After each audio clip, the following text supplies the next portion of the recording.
Hello friends, my name is Tarun Saini.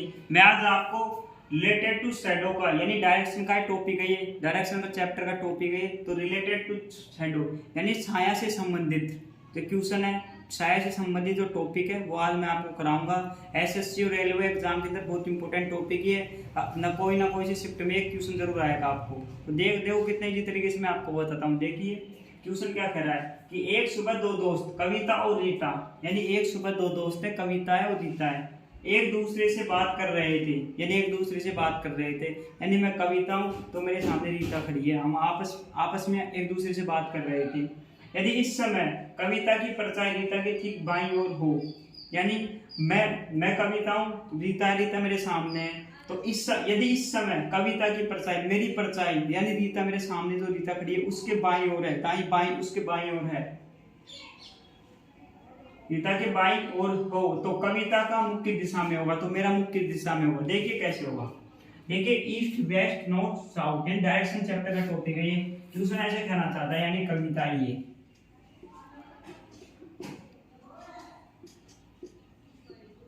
ये कविता है कविता और रीता, और ये रीता है, ये रीता है। टॉपिक देखिए रिलेटेड टू शैडो है, डायरेक्शन का टॉपिक है ये, डायरेक्शन का टॉपिक है ये।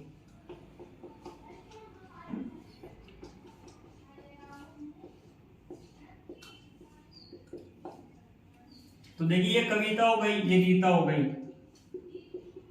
ये एक दूसरे से सुबह बात कर रही थी। तो क्वेश्चन ऐसे पूछना चाह रहा है कि एक सुबह कविता रीता आपस में बात कर रही थी, तो इस समय जो कविता की परछाई है तो रीता के बाईं ओर है, रीता के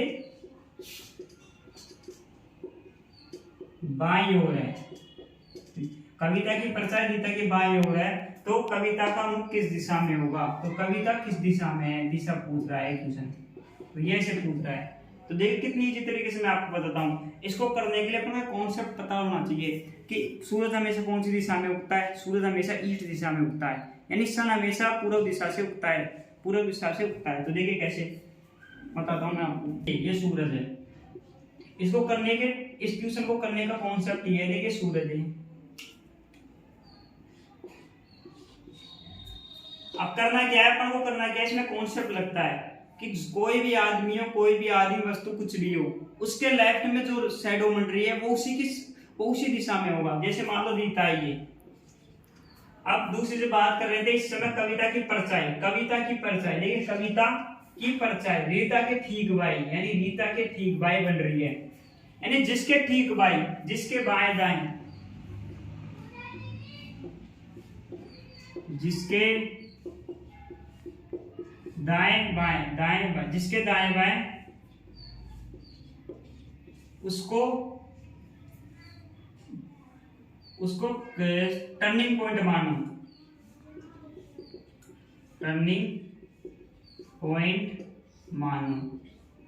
यानी जिसके दाएं बाएं जो भी चेंज हो रहा है उसको टर्निंग पॉइंट मानो। देख पहला तो टर्निंग पॉइंट क्या है इसका, एक सुबह यानी सुबह के टाइम पे सूरज पूर्व दिशा में उगता है। सुबह के टाइम पे सूरज पूर्व दिशा में उगता है, अपन को पता है कि सुबह के टाइम पे सूरज पूर्व दिशा में उगता है। देखिए जिसके टर्निंग पॉइंट होता है, टर्निंग पॉइंट क्या होता है कि मान लो मैं हूं, मेरे दाएं बाएं इस बोर्ड की परछाई बन रही है, तो मैं टर्निंग पॉइंट हूं कि इस बोर्ड, मैं और बोर्ड एक दूसरे को देख रहे हैं, तो इस बोर्ड की परछाई मेरे दाएं बन रही है, बाएं बन रही है, तो मैं टर्निंग पॉइंट हूं। तो इसी प्रकार देखिए यहाँ पे रीता के बाएं यानी रीता के लेफ्ट में कविता की परछाई बन रही है, तो रीता टर्निंग पॉइंट है, तो रीता को टर्निंग पॉइंट लिख दिया। भाई रीता टर्निंग पॉइंट है, रीता टर्निंग पॉइंट है। और सुबह पूर्व में सूरज उगता है, ये पता लग गया अपन को। तो देखिए अब रीता के कौन सी साइड टर्निंग पॉइंट हुआ कि रीता के बाएं यानी लेफ्ट में, यानी रीता के लेफ्ट में, रीता है जिसके लेफ्ट में कविता की परछाई बन रही है, तो टर्निंग पॉइंट रीता है, यानी रीता का लेफ्ट टर्निंग पॉइंट है। और सुबह बन रही है तो अपन को क्या करना है कि सूरज ईस्ट दिशा में उगता है, यानी सूरज ईस्ट दिशा में उगता है, यानी ईस्ट दिशा में उगता है। अब टर्निंग पॉइंट क्या, रीता के लेफ्ट में, तो रीता के लेफ्ट में जिसकी परछाई, जिसके मान लो कविता की परछाई रीता के लेफ्ट में बन रही है ना, तो रीता का फेस होगा ना जो ईस्ट अब सूरज कौन सी दिशा में उग रहा है? ईस्ट दिशा में। तो रीता का जो फेस होगा जो ईस्ट है ना सूरज की दिशा के लेफ्ट में होगा।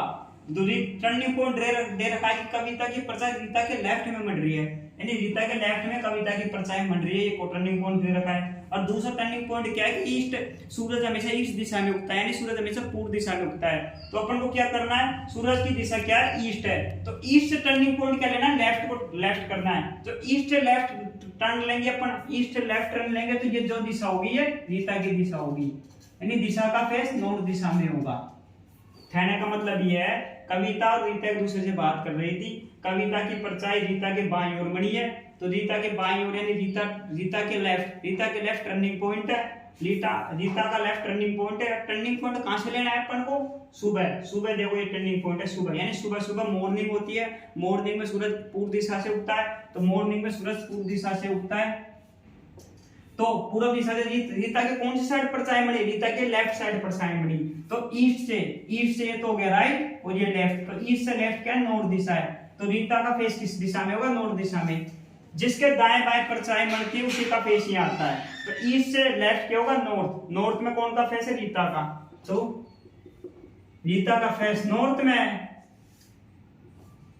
अगर रीता का फेस नॉर्थ दिशा में, उत्तर दिशा में, तो अब मान लो सुबह एक दूसरे से बात करिए, तो एक दूसरे के सामने बात करिए, तो रीता के सामने वाली दिशा कौन सी होगी? अगर रीता का फेस नॉर्थ है तो रीता के सामने कौन है? कविता है। तो रीता के अपोजिट कौन सा फेस होगा? साउथ होगा। साउथ यानी दक्षिण होगा। तो कविता का फेस किस दिशा में होगा? दक्षिण दिशा में होगा। अगर वीडियो अच्छा लगा हो चैनल को लाइक सब्सक्राइब शेयर करिए। तो इसका पहला पार्ट है ये रिलेटेड टू शैडो, यानी छाया से संबंधित डायरेक्शन टॉपिक की क्लास फर्स्ट है ये। अभी तो इसकी क्लास हो रहा है। अगर वीडियो अच्छा लगा हो तो चैनल को लाइक सब्सक्राइब शेयर करिए। Thank you.